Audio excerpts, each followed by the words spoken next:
ask you a question. What is your greatest weakness? Is it a lack of discipline? Procrastination? Fear? I'm going to suggest it's none of those.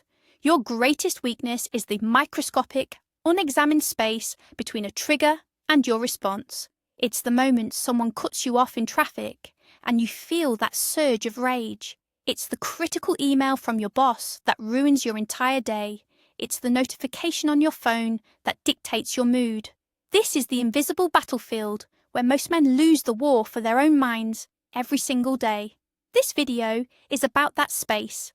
We're not here to talk about ancient Rome or quote long-dead philosophers. We are here to install a new operating system for your mind, a system called the Stoic anchor. This is the code that allows an elite few to remain calm, powerful, and decisive, while the rest of the world is drowning in emotional chaos. What you're about to learn is the fundamental difference between a man who is a slave to circumstance and a man who is the master of his reality. And I promise you, by the end of this hour, you will see the world and your own reactions in a completely different light. If you've ever felt that your emotions control you, type anchor in the comments below. Let's begin. We live in the age of engineered reactivity. Your phone, your newsfeed, the very structure of our society is designed to provoke a response from you. It's designed to hijack your attention and manipulate your emotional state for profit. Outrage sells. Fear gets clicks. Envy drives engagement. You are being farmed for your reactions. Every time you lash out, every time you feel that spike of anxiety from a headline, you are feeding a machine that does not care about your well-being or your success. This constant state of high alert, this non-stop barrage of external stimuli, has created what I call a chaotic mind. A mind that has lost its center. It's a mind that leaps from one thought to the next, one worry to the next, one anger to the next, without a moment of peace. It's exhausting. It makes you weak. It makes you predictable. The average man believes this is just how things are. He accepts this internal chaos as a non-negotiable part of modern life.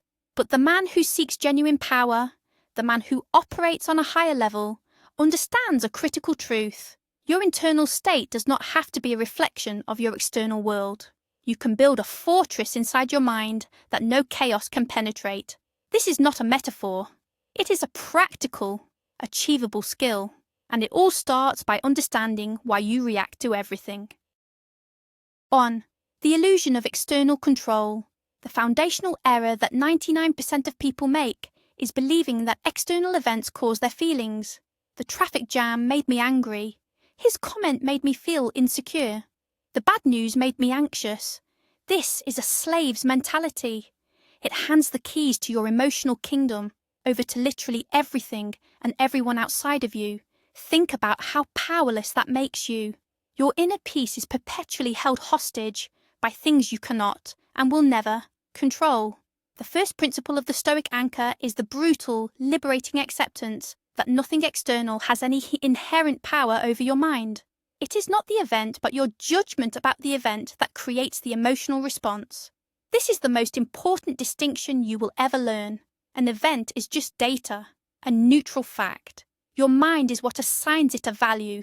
Good, bad, threatening, insulting. That assignment, that judgment, is the source of your reaction.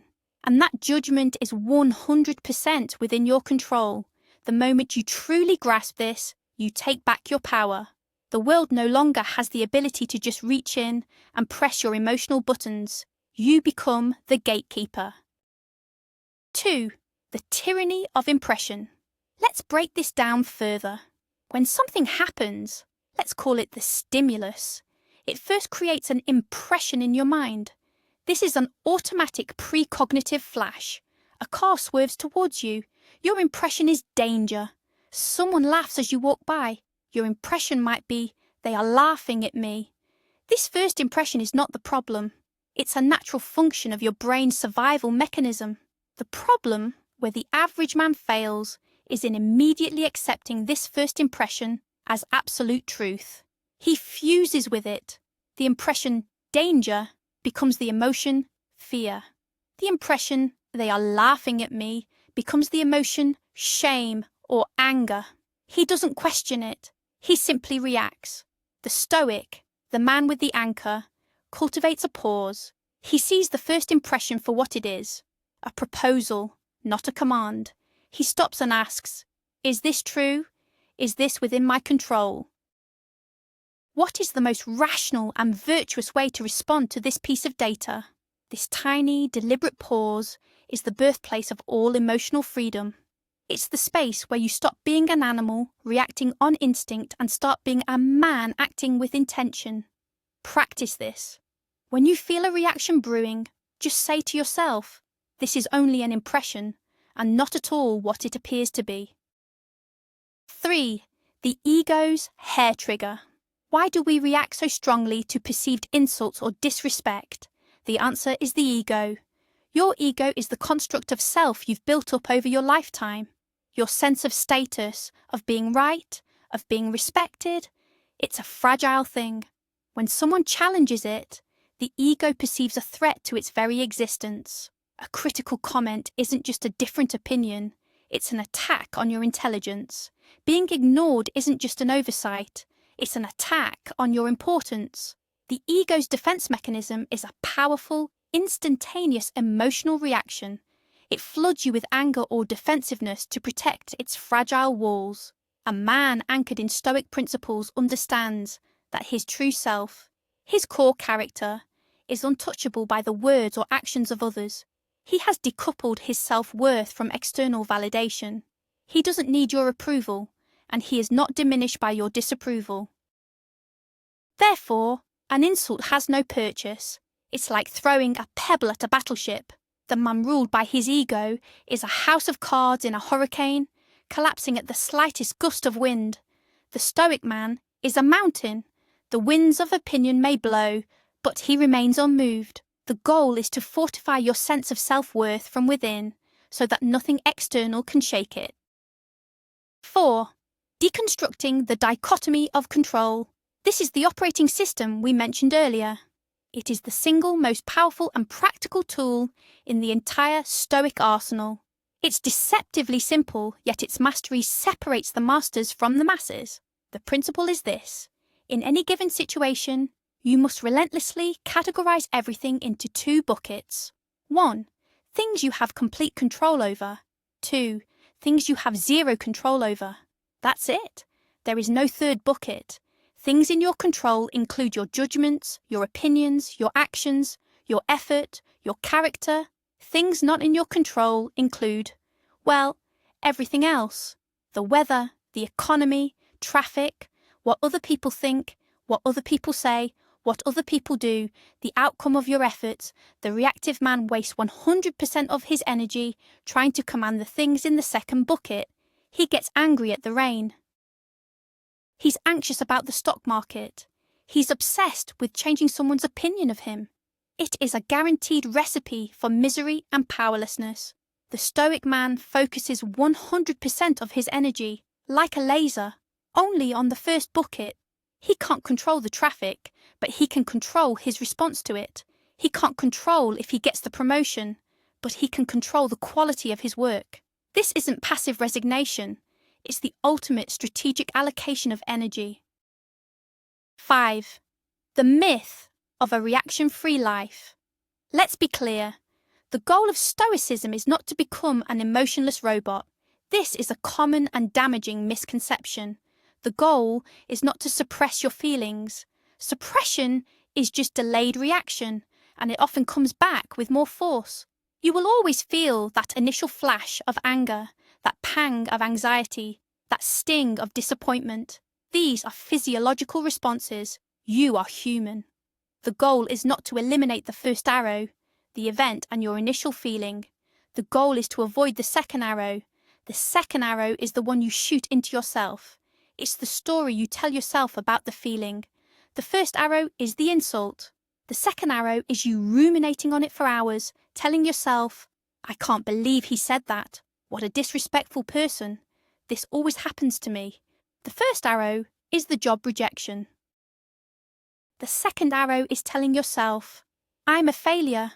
I'll never succeed. A Stoic feels the first arrow. He acknowledges it.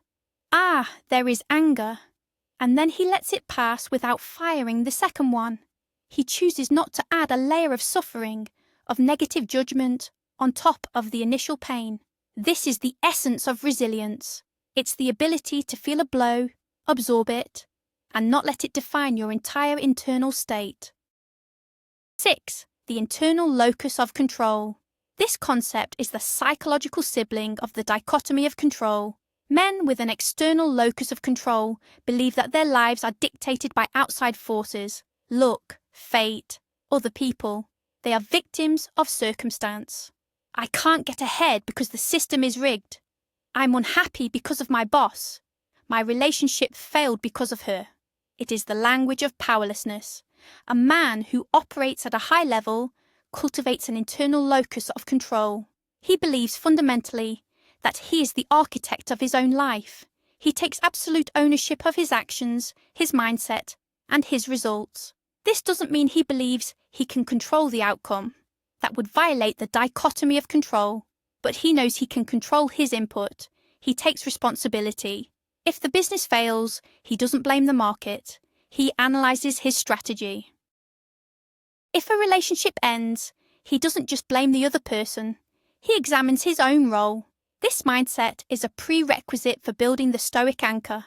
You cannot control your reactions if you do not first believe that you are in control of yourself.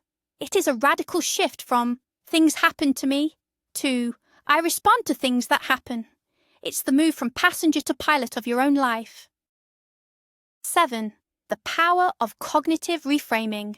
Once you've created that pause between stimulus and response, what do you do in that space? You reframe. Reframing is the conscious act of changing your perspective on an event to change your emotional response to it. It's about finding a more empowering or useful interpretation. For example, you get stuck in a massive traffic jam. The automatic frame is, this is a disaster. I'm going to be late. My day is ruined. The emotional result is stress and anger. The Stoic reframe could be, this is an unexpected opportunity. I can listen to that podcast I've been saving. I can practice my breathing exercises. I can simply practice patience. The event is the same. The data is the same. But the experience is completely different. Someone gives you harsh, critical feedback on your work. The automatic frame is, this is an attack. They think I'm incompetent. The emotional result is defensiveness and resentment. The reframe, this is valuable data. It might sting, but there's a kernel of truth here I can use to improve. This person is inadvertently helping me get better. This is not about lying to yourself or toxic positivity. It's about being a strategist with your own mind. It's about choosing the interpretation that serves you, rather than the one that enslaves you. 8. Premeditatio malorum. The rehearsal for chaos. The average man lives in a state of fragile optimism. He hopes things will go well and is completely shattered when they don't. He avoids thinking about negative outcomes, believing it's pessimistic. The Stoic takes the opposite approach. He actively and regularly contemplates the things that could go wrong. This is not about wallowing in anxiety. It's a strategic rehearsal. He visualizes losing his job. He visualizes a project failing. He visualizes facing criticism. He asks himself, if this were to happen, how would I handle it with virtue and strength? What resources could I draw upon? The purpose is twofold. First, it removes the element of shock. When you've already mentally rehearsed a negative event, its arrival is far less jarring. You've already got a game plan.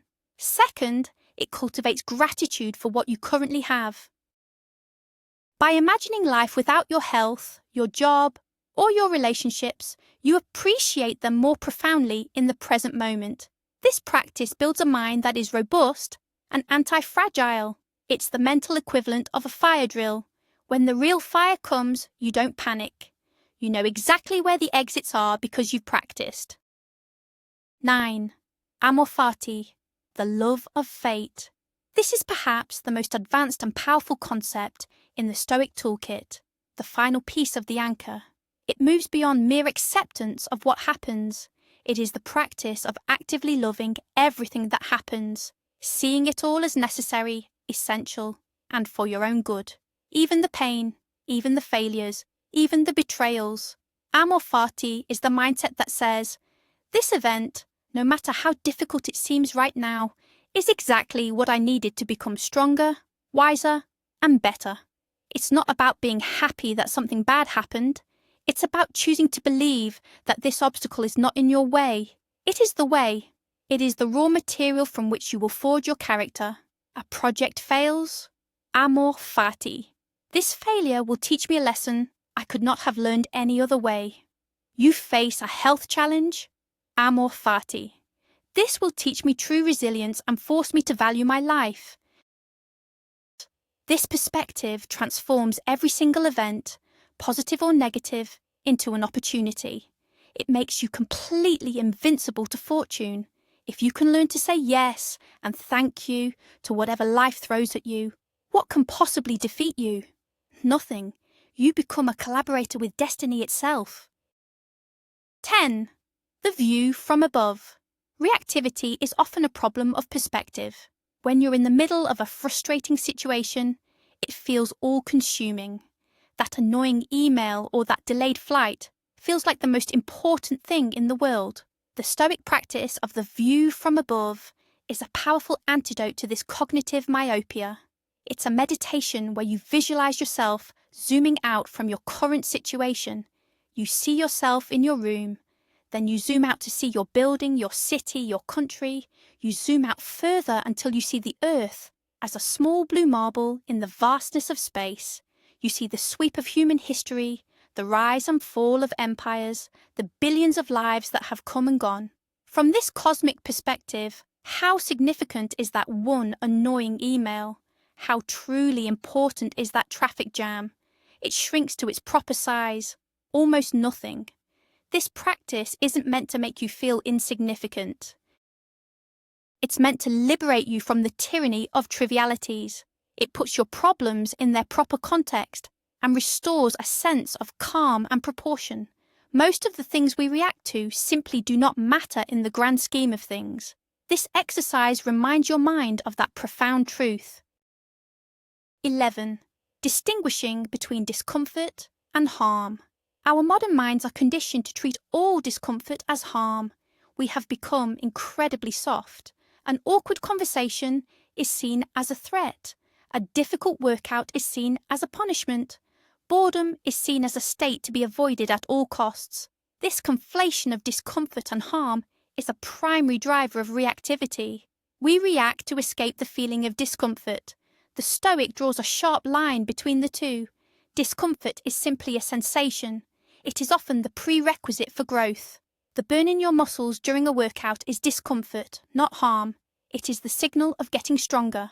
The anxiety before a public speech is discomfort, not harm. It is the fuel for a powerful performance. True harm, in the Stoic sense, is damage to your character. Acting with cowardice is harm. Being dishonest is harm. Betraying your own values is harm. Getting caught in the rain is merely uncomfortable. Being rejected is uncomfortable. Failing is uncomfortable. By learning to voluntarily and intentionally endure discomfort, you build your tolerance for it. You begin to see it not as something to be avoided, but as a necessary part of a meaningful life. This recalibrates your entire reaction system. You stop overreacting to things that are merely uncomfortable. 12. The Stoic Reserve Clause. The average man attaches his happiness to outcomes. I will be happy if I get this promotion. My day will be good if my presentation goes well. This makes his internal state incredibly fragile, dependent on factors outside his control. The Stoic operates with what is called the Reserve Clause, or hypexagogy. In his mind, he adds a caveat to all of his plans and actions. Fate permitting, he will work with 100% effort and intention to achieve a goal. He will say, I will nail this presentation. But internally, he adds the clause, else, if nothing outside my control prevents it. This simple mental trick does something profound. It separates his effort from the outcome. His sense of success is tied to giving his absolute best, which is within his control, not to the external result, which is not. If the presentation goes well, great. If a fire alarm goes off in the middle of it and he fails, his tranquility is not shattered. He did everything within his power. The outcome was simply not permitted by fate. This prevents the emotional devastation of failure and the arrogant hubris of success. It creates a calm, focused determination that is not dependent on results. 13. Journaling as a cognitive mirror. How do you identify the flawed judgments that cause your reactions? You can't fix a software bug if you don't know where the bad code is. The Stoic practice of journaling is the most effective diagnostic tool for the mind. This isn't a dear diary about your feelings. It is a rigorous, analytical review of your day. At the end of the day, you ask yourself 3 questions. 1. What did I do wrong? Where did I react poorly? What flawed judgment led to that reaction? 2. What did I do right? Where did I successfully pause and respond with virtue? What correct judgment did I employ? 3. What duties were left undone? Where did I fail to act when I should have? This practice forces you to look at your own behaviour with cold, objective clarity. You become a scientist of your own mind. You start to see patterns. I notice I always react with anger when I feel my expertise is questioned. Once you see the pattern, you can start to work on the underlying judgment. Without this self-reflection, you are doomed to repeat the same reactive mistakes over and over, completely blind to their root cause. 14. Choosing your role models. You are the average of the people you spend the most time with, and this applies to your thoughts as well. If you consume media filled with outrage, gossip, and victimhood, your mind will become a reflection of that chaos. Your reactions will be modelled on the lowest common denominator. The Stoic practice is to consciously choose and study role models of virtue and resilience. This could be a historical figure, like Marcus Aurelius, or someone in your own life who embodies tranquility and strength. When you face a difficult situation, you ask yourself, how would handle this? What would they think? What would they do? This acts as a mental shortcut to a more virtuous and less reactive response. It lifts you out of your own limited, ego-driven perspective and allows you to access a higher-level thought process. You are essentially borrowing their mental framework. Over time, by consistently asking this question, that framework begins to become your own. You internalize their wisdom. You start to automatically think and act from a place of strength and reason, rather than from a place of raw, unexamined emotion. 15. The power of memento mori, a constant awareness of your own mortality. It sounds morbid, but it is one of the most powerful tools for cutting through reactive nonsense. Remember, you must die. Why is this so effective? Because it is the ultimate perspective giver. When you hold the reality of your limited time on this earth in your mind, the trivial things that normally provoke you are revealed for what they are, a complete and utter waste of your precious, finite energy. Are you really going to spend one of your limited days on earth being angry about a comment from a stranger on the internet? Are you going to waste a precious evening seething about a minor workplace slight? Memento mori clarifies your priorities. It forces you to ask, is this worth a piece of my life? Most of the time, the answer is a resounding no. This awareness doesn't lead to despair. It leads to an intense appreciation for the present moment. It fuels a desire to act with purpose, to connect with people meaningfully, and to not squander your mental and emotional resources on things that do not matter. When you feel yourself being pulled into a pointless emotional reaction, just whisper to yourself, memento mori. It's a powerful reset button for the soul. 16. Understanding assent. Assent is the moment you agree with an impression. It's the yes you give to the initial thought. Impression: my boss is angry with me. Assent: yes, that's true. This is a disaster. This act of assenting is where emotion is born. The Stoics saw this as the critical checkpoint. You have the power to withhold assent. You can see the impression, examine it, and say, No. My boss used a sharp tone. That is a fact. The impression that he is angry with me is a hypothesis. I withhold my assent until I have more data. I will not consent to the emotion of anxiety based on a mere impression. This is a high-level mental skill. It requires you to treat your own thoughts with a degree of suspicion. Most people believe every thought that pops into their head. A trained mind understands that thoughts are not facts, they are proposals. You are the CEO of your mind, and you get to decide which proposals get approved. By practicing the withholding of assent, you starve reactive emotions at their source. You don't have to fight the anger if you never assent to the initial judgment that you have been wronged. 17. The discipline of action. So far, we have focused heavily on the mind, but the Stoic anchor is not just an intellectual exercise. It must be forged in the fire of action. The Stoics divided their philosophy into 3 disciplines: perception, action, and will. The discipline of action is about doing the right thing regardless of how you feel. It's about letting your values, not your fleeting emotions, guide your behavior. You might feel lazy, but the discipline of action says you go to the gym anyway. You might feel afraid, but the discipline of action says you have that difficult conversation. You might feel angry, but the discipline of action says you respond with calm and reason. Why is this so crucial for controlling reactions? Because every time you act based on your principles rather than your feelings, you strengthen the muscle of self-control. You prove to yourself that you are not a slave to your emotions. This creates a positive feedback loop. The more you act with discipline, the less power your reactive emotions have over you.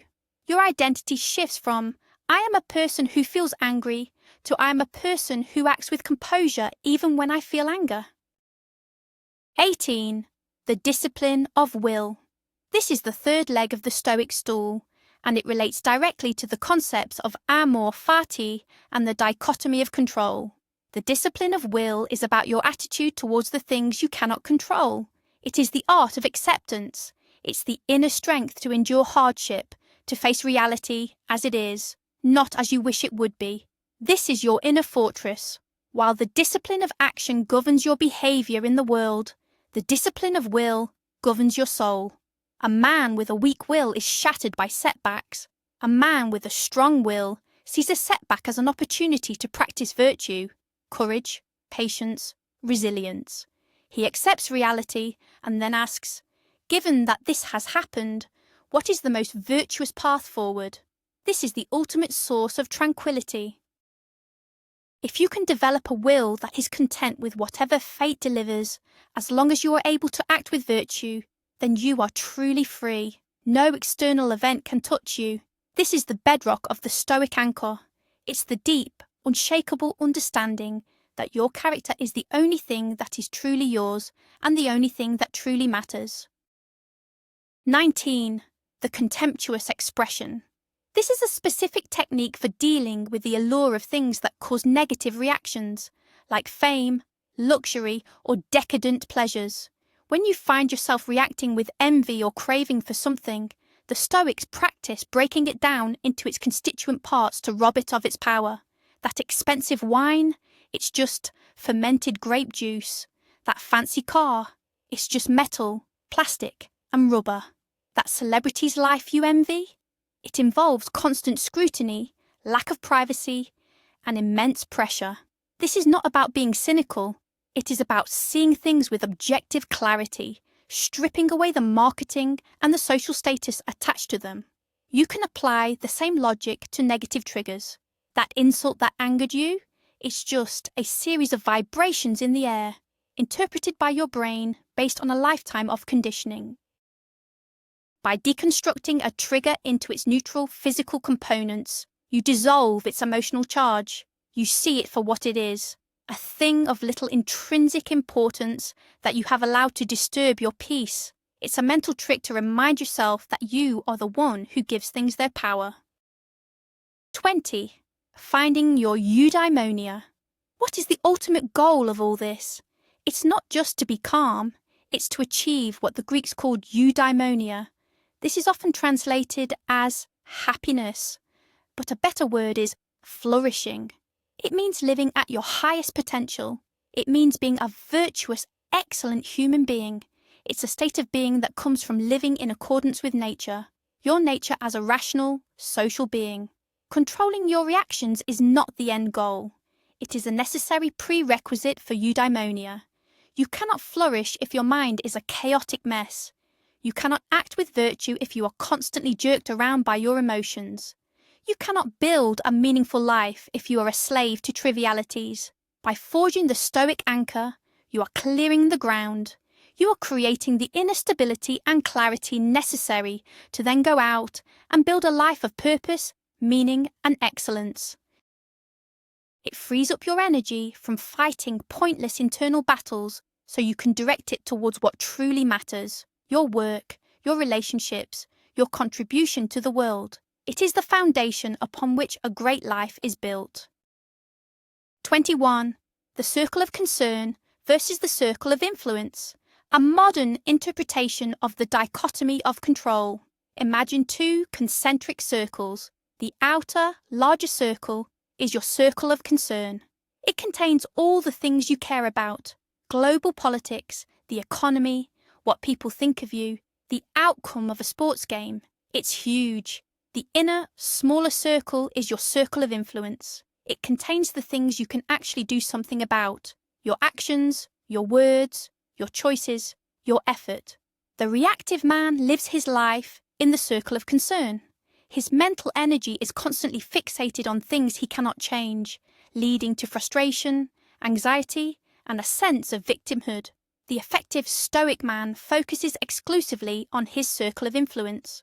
He acknowledges the circle of concern, but he does not waste energy there. He asks, what action, right now, within my power, can I take to move in the right direction? By focusing on his influence, he finds that the circle actually begins to expand. As he becomes more effective and disciplined, he gains more influence over his environment.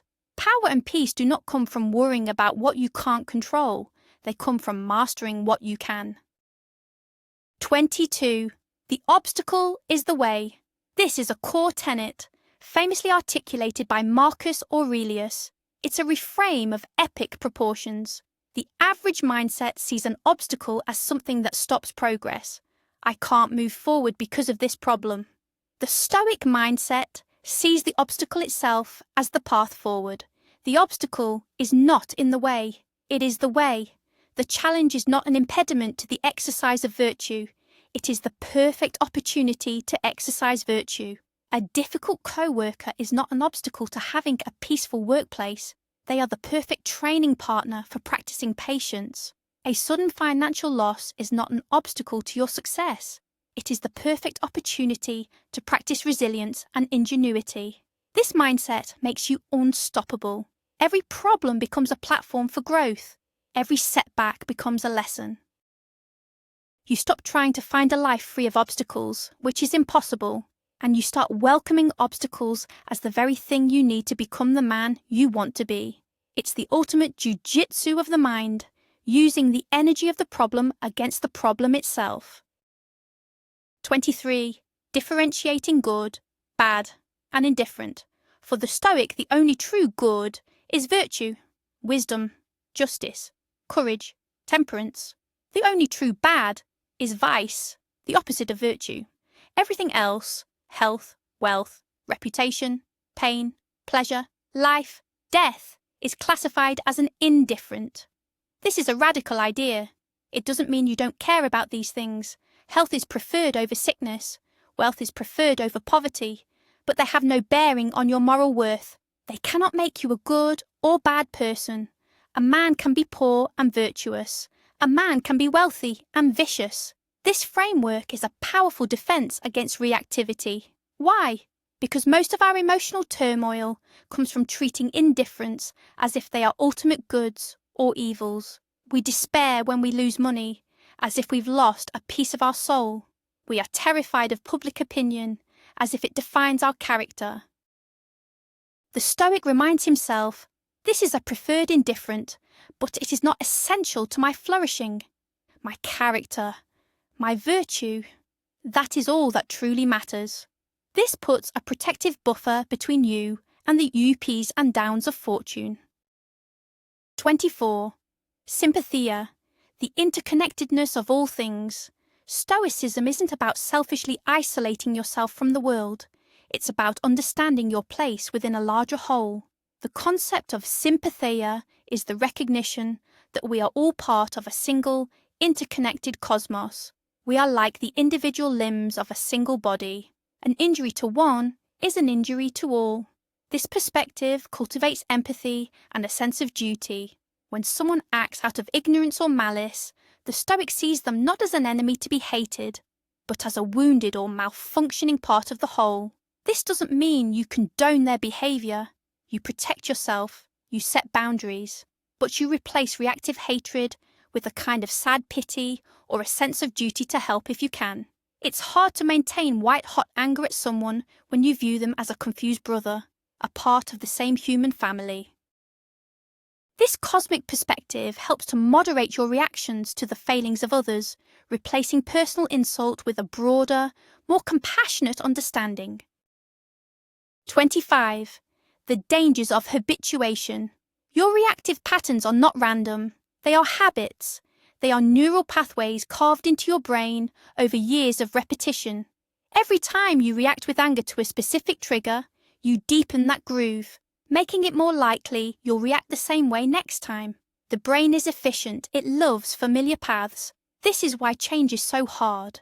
To build the Stoic anchor, you are not just learning new ideas. You are actively fighting against deeply ingrained neurological habits. This requires conscious, deliberate, and consistent effort. It's like trying to forge a new path through a dense jungle while the old, wide path is right next to you, calling your name.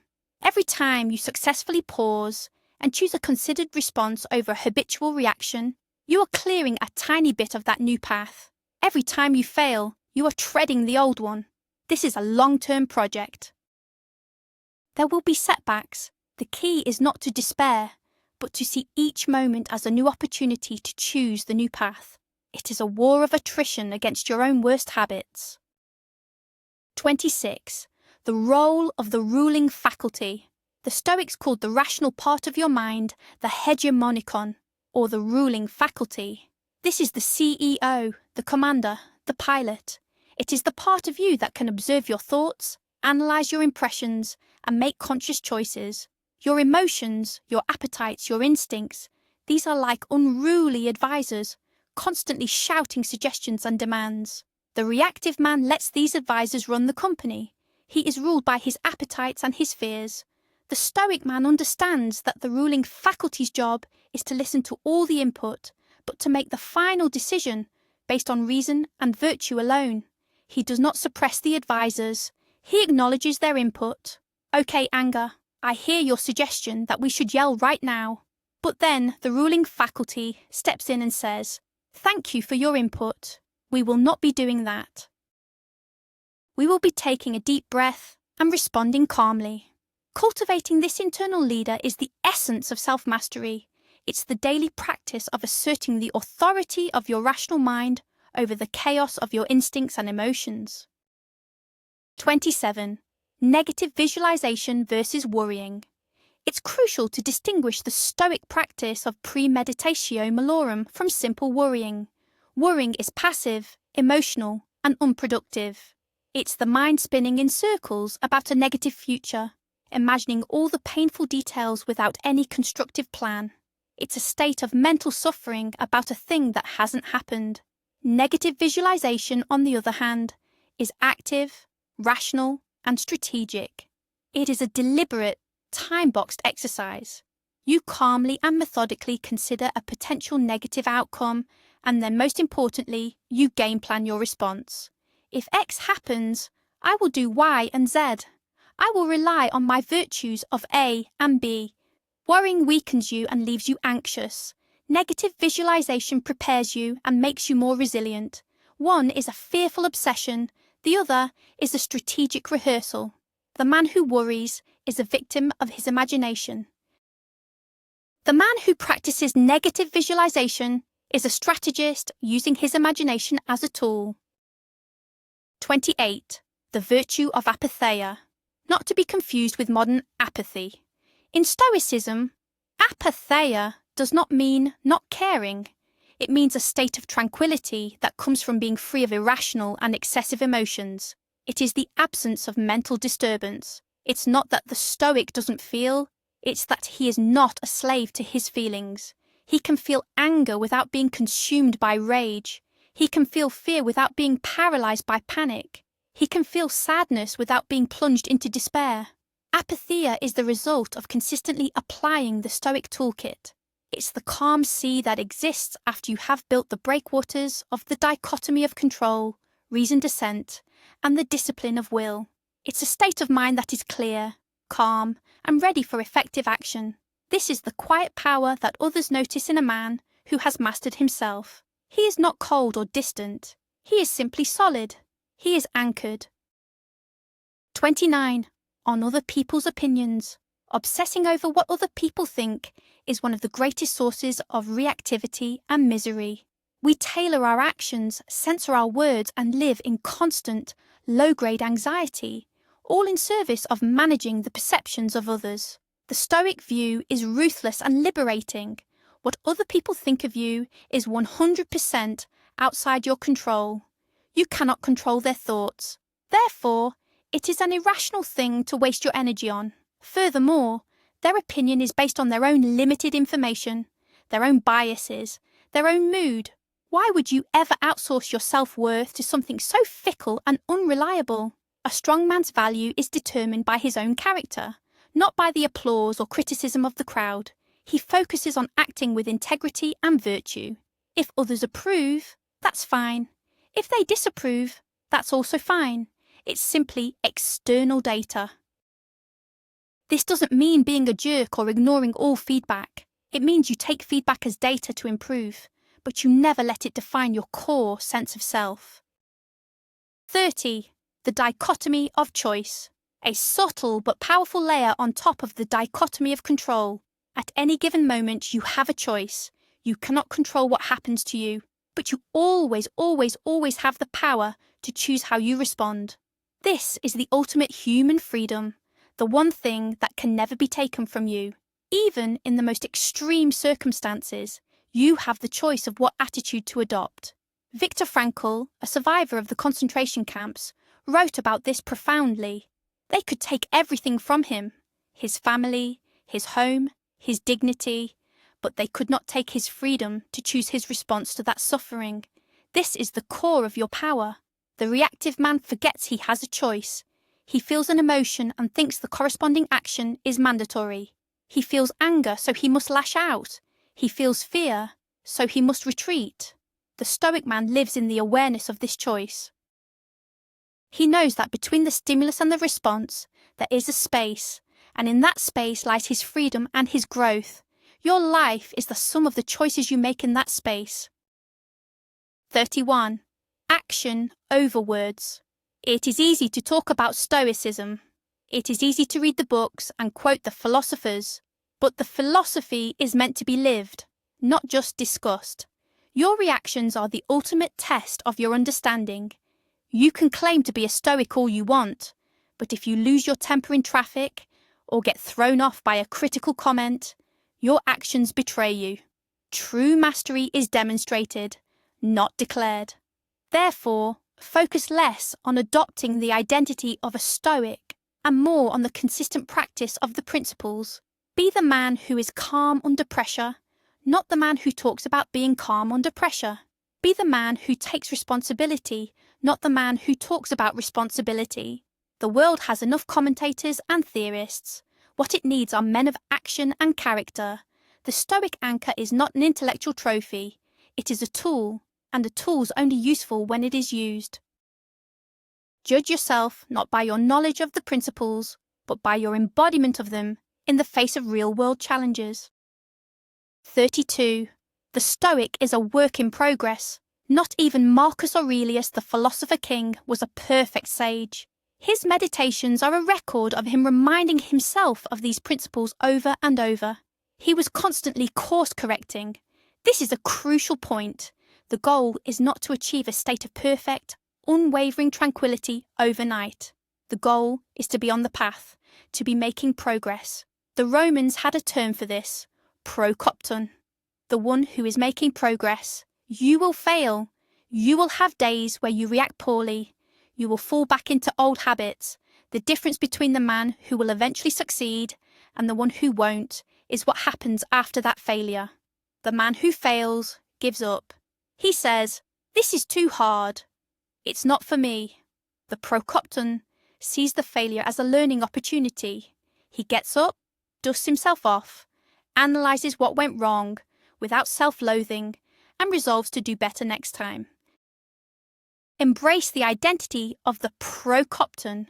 Strive for progress, not perfection. This mindset is itself a Stoic practice, an acceptance of your own imperfection while continuing to strive for virtue. 33. The use of negative emotions. Stoicism doesn't say all strong emotions are bad. Emotions are data. The initial flash of anger can be a powerful signal that one of your boundaries has been crossed. The initial pang of fear can be a signal of a real and present danger. The key is how you use that data. The reactive man lets the signal become the master. The anger signal makes him lash out. The fear signal makes him panic. The Stoic man sees the signal, acknowledges it, and then uses his rational mind to decide on the appropriate course of action. He might use the energy from the anger to calmly and firmly reassert his boundary. He might use the information from the fear to create a strategic plan to mitigate the danger. He transmutes the raw energy of the emotion into purposeful action. He is not controlled by the emotion. He is informed by it. This is the difference between being a wildfire and being a controlled burn. Both involve fire, but one is destructive chaos, and the other is a strategic tool for clearing the way for new growth. 34. Practicing voluntary hardship. The body and mind are connected. To build a mind that is resilient to emotional turmoil, you must also build a body that is resilient to physical discomfort. The Stoics practiced this through voluntary hardship. They would periodically sleep on the floor, eat simple food, or wear minimal clothing in the cold. The point was not self-punishment. It was to train their minds to be independent of comfort. It served two purposes. First, it inoculated them against future misfortune. If you voluntarily slept on the floor, being stuck in a cheap hotel doesn't seem so bad. Second, it taught them a profound lesson. I can endure this. I can be okay with less. This breaks the fear of discomfort. In a modern context, this could mean taking cold showers, fasting periodically, or engaging in strenuous physical exercise that pushes your limits. When you prove to yourself that you can handle voluntary physical hardship, you gain a deep confidence that you can handle involuntary emotional hardship as well. You are training your mind to not overreact to discomfort in any form. 35. The enemy of reactivity is gratitude. It is almost impossible to be simultaneously grateful and angry. It's very difficult to feel both gratitude and anxiety at the same time. Gratitude is a powerful antidote to the negative emotional states that fuel reactivity. The reactive mind is a mind that is focused on what it lacks, on what is wrong, on what it is not getting. The grateful mind is focused on what it has, on what is good, on what is already present. The Stoics practice this by contemplating all the things they could lose, a form of premeditatio malorum, to cultivate appreciation for what they had. A simple and powerful modern practice is a daily gratitude journal. At the end of each day, write down 3 things you are genuinely grateful for. It doesn't have to be monumental. I am grateful for the hot coffee I had this morning. I am grateful for the 5 minutes of quiet I had during my commute. This practice actively rewires your brain to scan for the positive instead of the negative. It shifts your default state from one of lack and complaint to one of sufficiency and appreciation, which is a much less fertile ground for negative reactions to grow. 36. The story you tell yourself. After an event happens, you construct a narrative around it. This narrative is what determines your long-term emotional state. 2 men get laid off from the same job. Man A tells himself, "This is a catastrophe. I'm a failure. I'll never find another job. My life is over." His narrative creates feelings of despair and helplessness. Man B tells himself, "This is unexpected, and it's a challenge, but it's also an opportunity to find a better job, to learn new skills, or even to start my own business. This is a new chapter." His narrative creates feelings of hope and determination. The event was identical. The narrative was the variable. You are the author of your own story. You can choose to be the victim in your story, or you can choose to be the hero. The Stoic consciously chooses the heroic narrative. He frames challenges as tests, setbacks as lessons, and pain as a catalyst for growth. This is not about self-deception. It's about choosing the most empowering and useful interpretation of the facts. Control your narrative, and you control your emotional life. 37. The role of physical state. Your mind does not exist in a vacuum. It is deeply connected to your physical body. If you are sleep-deprived, poorly nourished, and physically inactive, your emotional resilience will be practically zero. Your brain will be primed for reactivity. A lack of sleep short-circuits the prefrontal cortex, your ruling faculty, and gives more power to the amygdala, your brain's emotional alarm center. A diet high in processed foods and sugar can cause inflammation and mood swings. A lack of exercise allows stress hormones like cortisol to build up in your system. You cannot expect to have a strong, anchored mind if you are not taking care of the physical vessel that houses it. Mastering your reactions requires a holistic approach. Prioritize your sleep, eat real food, move your body. These are not secondary self-care tips. They are fundamental pillars of mental and emotional fortitude. A strong body is a platform for a strong mind. 38. The danger of future tripping and past haunting. Reactivity is rarely about the present moment. It's usually fueled by regrets about the past or anxieties about the future. When you get angry about a mistake you made, you're reacting to the past. When you feel anxious about an upcoming presentation, you are reacting to a possible future. The present moment, if you truly inhabit it, is rarely overwhelming. The Stoic practice is to ruthlessly pull your attention back to the here and now. Marcus Aurelius constantly reminded himself to confine yourself to the present. What is the task at hand? What is the one next action I can take? You cannot change the past. You cannot control the future. You can only act in the present. By focusing your mind on the immediate, actionable present, you rob past regrets and future anxieties of their power.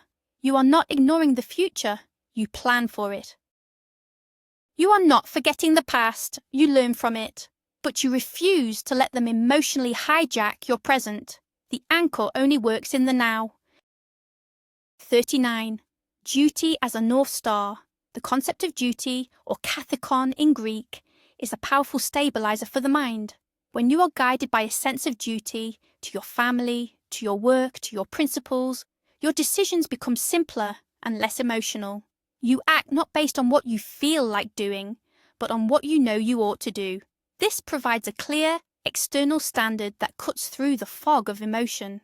I don't feel like having this difficult conversation with my employee, but it is my duty as a leader to do so. I am angry at my partner, but it is my duty to communicate respectfully. Duty provides direction and purpose. A man without a sense of duty is adrift, guided only by the shifting winds of his moods and desires. A man with a strong sense of duty is anchored. His course is set. He can navigate the emotional storms because he has a destination in mind that is more important than the temporary comfort of avoiding the storm. Clarify your duties. Write them down. Let them be the compass that guides your actions. 40. The test of character. A core Stoic reframe is to view every difficult situation not as a misfortune, but as a test.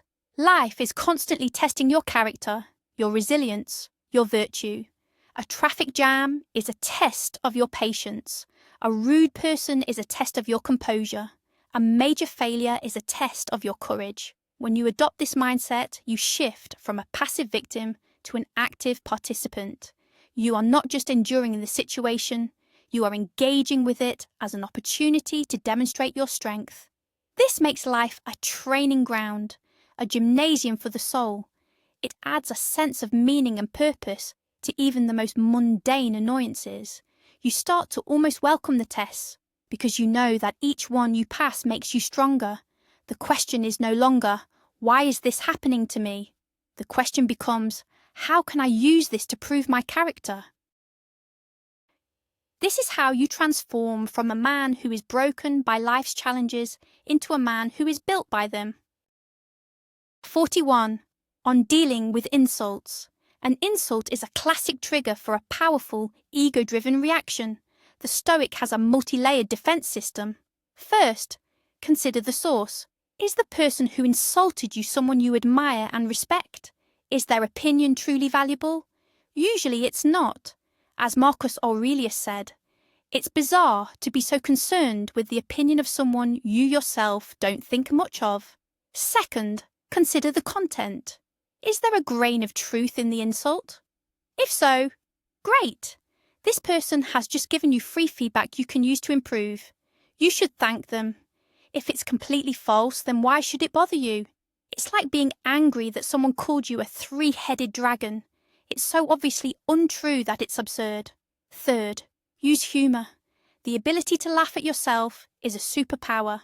Agreeing with the insult in an exaggerated way can completely disarm the person and the situation.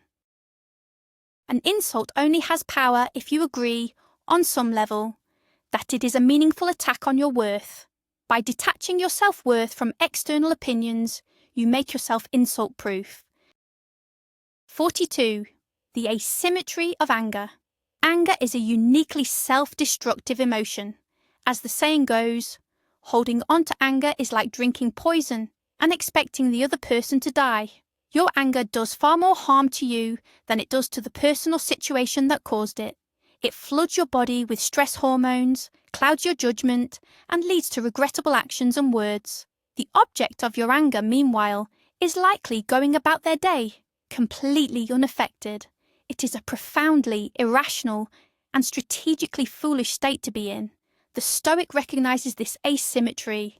He sees anger not as a sign of strength, but as a sign of weakness, a loss of self-control. He understands that the calm, rational response is always the more powerful one. This doesn't mean he is a doormat. It means he addresses injustice or wrongdoing from a place of cold, clear reason, not from a place of hot, blinding rage.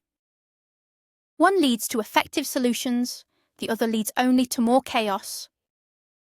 43. The power of silence and the pause. In a world that encourages instant reactions and hot takes, silence is a form of power. When provoked, the most powerful response is often no response at all, or at the very least, a deliberate pause before responding. This pause achieves several things. It prevents you from saying or doing something you will later regret. It communicates self-control and confidence. You are not so easily triggered.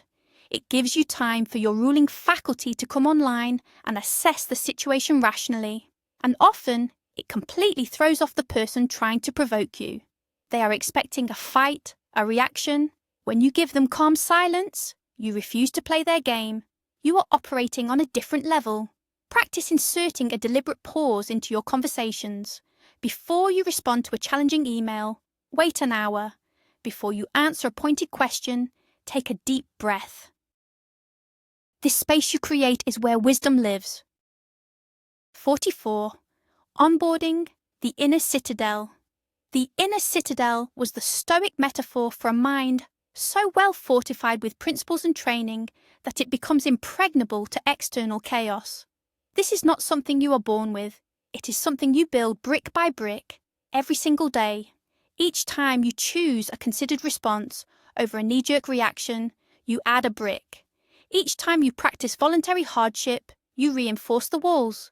Each time you reflect in your journal, you are inspecting the foundations. Building this citadel is your life's most important work. A man can have all the external markers of success, wealth, status, possessions. But if his inner world is in chaos, if he has no citadel, he is poor and powerless. Conversely, A man can have very little externally, but if he possesses a well-fortified inner citadel, he is a king. Your primary duty is to be the architect and builder of this internal fortress. It is the only possession that can never be taken from you. 45. Disentangling events from judgments in language. The way you speak reflects and reinforces your thinking. The reactive person uses loaded, emotional language. I had a horrible, disastrous meeting. The Stoic practices using precise, objective language that separates the event from his judgment about it. I had a meeting. During the meeting, my proposal was rejected. I felt a sense of disappointment. Can you see the difference? The first statement fuses the event and the judgment into one catastrophic blob. The second statement clearly identifies the neutral event, the facts, and the feeling as separate things. This linguistic discipline helps you to maintain that crucial space between stimulus and response. It's a way of journaling out loud. By describing the world in more objective terms, you start to see it in more objective terms, and your emotional reactions become less intense and overwhelming. You are narrating reality, not your emotional drama about reality. 46. The temporary nature of all things. Another aspect of memento mori is the recognition that everything is impermanent. This too shall pass. The painful emotion you are feeling right now, it will pass. The difficult situation you are facing, it will pass. The great success you are celebrating, that too will pass. This is not a pessimistic outlook, it is a realistic one. It helps to moderate your reactions in both directions. When things are bad, it provides comfort and perspective, preventing you from falling into despair. You know the storm won't last forever. When things are good, it cultivates humility and gratitude, preventing you from becoming arrogant or complacent. You appreciate the good times more, knowing they are fleeting. By understanding and accepting the transient nature of reality, you stop clinging so tightly to positive states and resisting so fiercely against negative ones. You develop a more fluid, adaptable mind that can ride the waves of life without being capsized. 47. The mentor in your mind. We spoke of choosing role models. A more advanced version of this is to cultivate an internal mentor or a board of advisors in your mind. This could be Marcus Aurelius, your wise grandfather, a respected leader, anyone whose judgment you trust. When you face a dilemma or feel a strong reaction brewing, you can literally pause and have a conversation with them in your head. Okay, Marcus, what's the play here? I'm feeling angry and disrespected. You then use your knowledge of their character and wisdom to imagine what they would say to you. They would remind you that your worth is not in the hands of this person. They would advise you to focus on what you can control, your own response. They would tell you to act with dignity and firmness, not with reactive anger. This technique allows you to access a higher level of thinking, to step outside of your own emotional turmoil and view the situation from a wiser, more detached perspective. You are coaching yourself, using the wisdom of others as your guide. 48. What is actually being threatened? When you feel a powerful negative reaction, especially anger or fear, ask yourself this question: what is actually being threatened here? Go deeper than the surface level answer. Are you angry because someone cut you off? Or because your sense of status and importance was threatened? Are you anxious about the presentation because you might fail? Or because your ego's image of itself as competent is being threatened? Most of the time, you will find that the thing being threatened is not your physical safety or your actual well-being. It's your ego. It's an image you have of yourself. It's a preference you have for how things should be. By identifying the true source of the threat as an egoic attachment, you can begin to loosen its grip. You can remind yourself that your true self, your character, is not actually in danger. This robs the situation of its high-stakes emotional charge and allows you to respond with more clarity and less defensiveness. 49. The use of aphorisms. The Stoics were masters of the aphorism, short, memorable, powerful statements of principle. The obstacle is the way. Waste no more time arguing what a good man should be. Be one. You have power over your mind, not outside events. Realize this, and you will find strength. These were not just clever quotes, they were cognitive tools designed to be easily memorized and recalled in moments of stress. They are mental flashcards for a better response. Create your own list of aphorisms that resonate with you. Write them down. Put them where you will see them regularly, on your desk, as your phone's wallpaper. Repeat them to yourself during your commute. The goal is to embed these principles so deeply into your subconscious that they become your automatic first thought when you face a challenge, replacing your old reactive thought patterns. When a trigger event happens, instead of the old thought, "This is a disaster," the new thought, "The obstacle is the way," pops up first. 50. Redefining winning. Our society has a very narrow definition of winning: getting the promotion, making more money, beating the competition. This definition ties your sense of success to external outcomes, which are, as we know, outside your control. This is a recipe for constant reactivity and disappointment. The Stoic redefines winning. For the Stoic, a win is not about the outcome.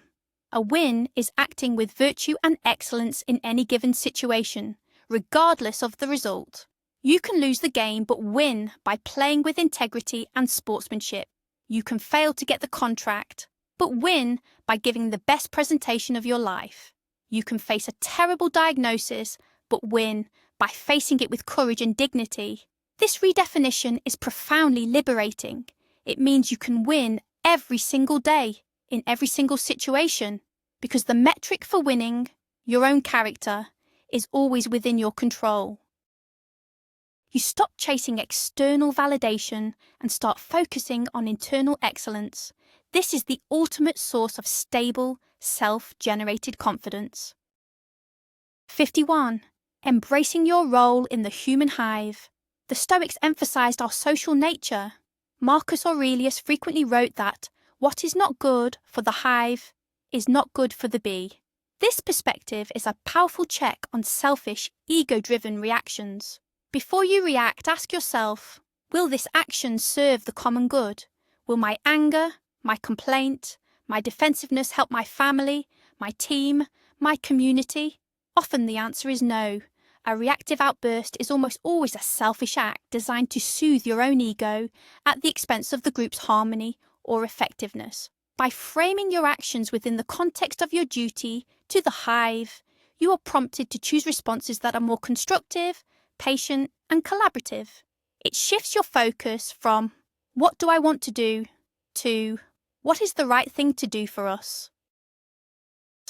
This sense of shared purpose can be a powerful anchor, holding you back from the kind of individualistic reactivity that damages relationships and teams. 52.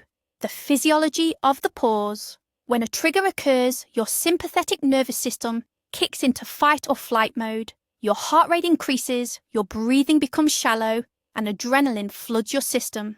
This is the physiological basis of a reaction. You cannot reason your way out of this state while you are in the middle of it. The first step must be physiological. The simplest and most powerful tool is the physiological sigh.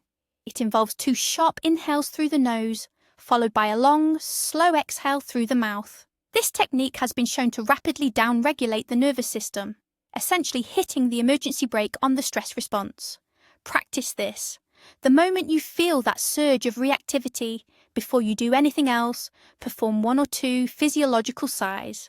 This will create the biological space necessary for your rational mind, your ruling faculty, to come back online. You are using your breath to control your body so that you can use your mind to control your response. 53. On justice as the primary virtue. For the Stoics, all virtues were interconnected, but justice was often seen as the queen of the virtues. Justice in this sense means more than just fairness. It means acting for the common good, doing what is right in your relationships with others. When you are about to react, you can use justice as a filter. Is this response just? Is it fair to the other person? Does it serve the greater good? Anger is rarely just. Pettiness is never just. Vengeance is not just.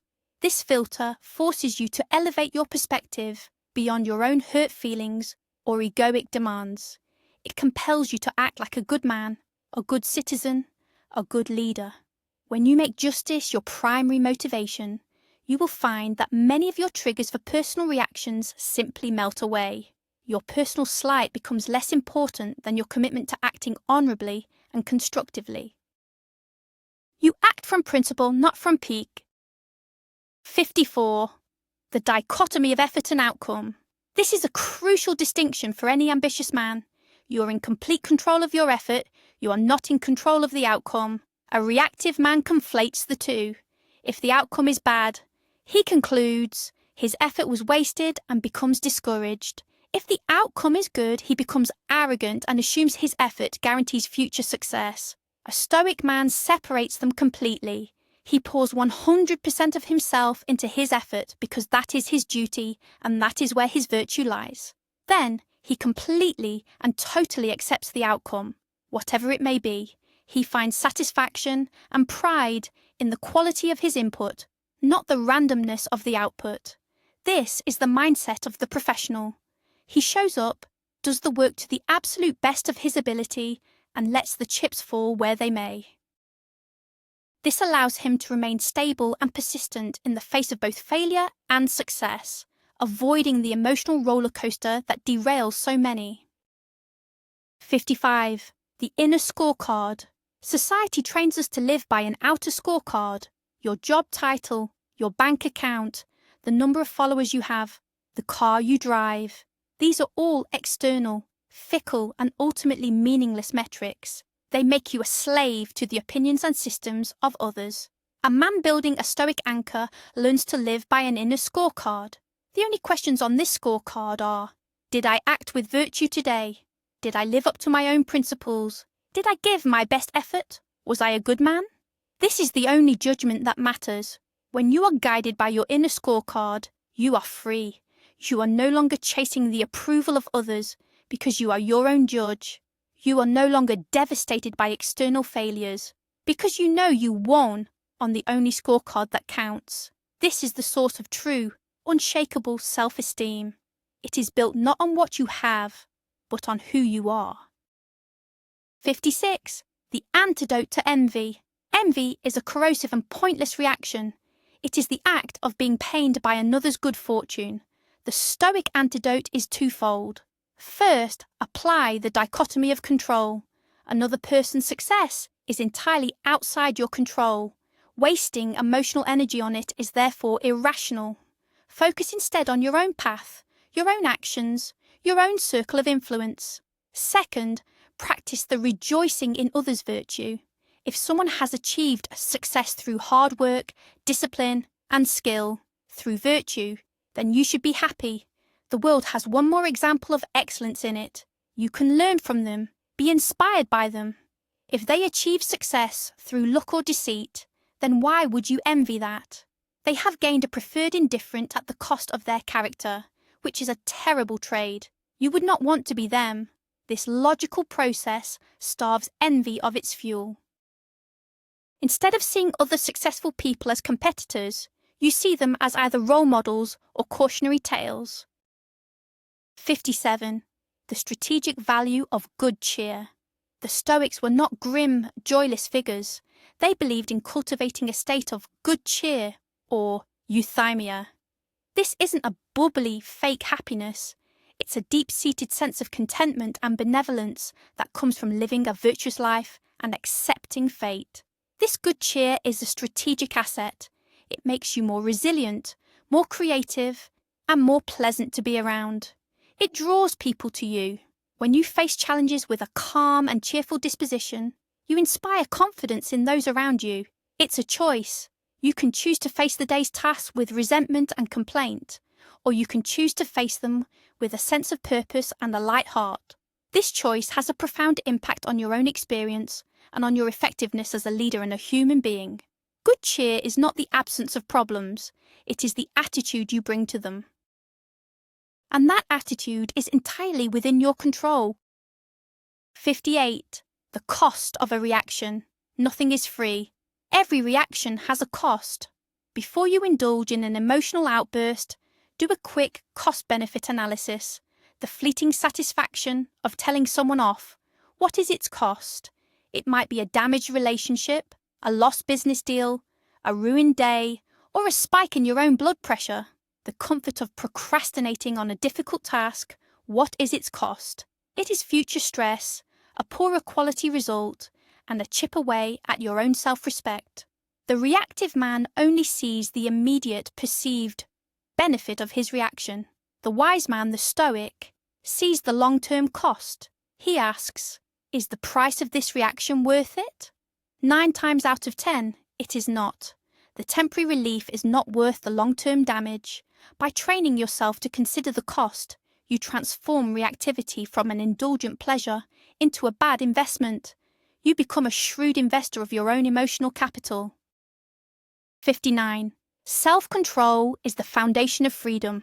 We often think of freedom as the ability to do whatever we want, but a man who is a slave to his appetites, his moods, and his reactions is not free. A man who cannot control his temper is not free. He is a prisoner of his anger. A man who cannot resist a distraction is not free. He is a prisoner of his impulses. A man who is terrified of others' opinions is not free. He is a prisoner of their judgment. True freedom is internal. It is self-mastery. It is the ability to choose your response, to direct your own thoughts, and to act in accordance with your own chosen values, regardless of the external or internal pressures you face. This is the freedom that the Stoics sought. Every time you practice these techniques, every time you choose a considered response over a habitual reaction, you are not just managing your emotions. You are taking one more step towards genuine, profound freedom. 60. The anchor is you. After all these techniques, all these principles, the final truth is this. The Stoic anchor is not an external tool you acquire. It is a part of yourself that you uncover and strengthen. It is your own rational mind. It is your own character. It is your own capacity for virtue. The goal of all this practice is not to rely on a set of tricks, but to become the kind of man who no longer needs them, because the principles have become integrated into your very being. You don't use the dichotomy of control. You see the world through it.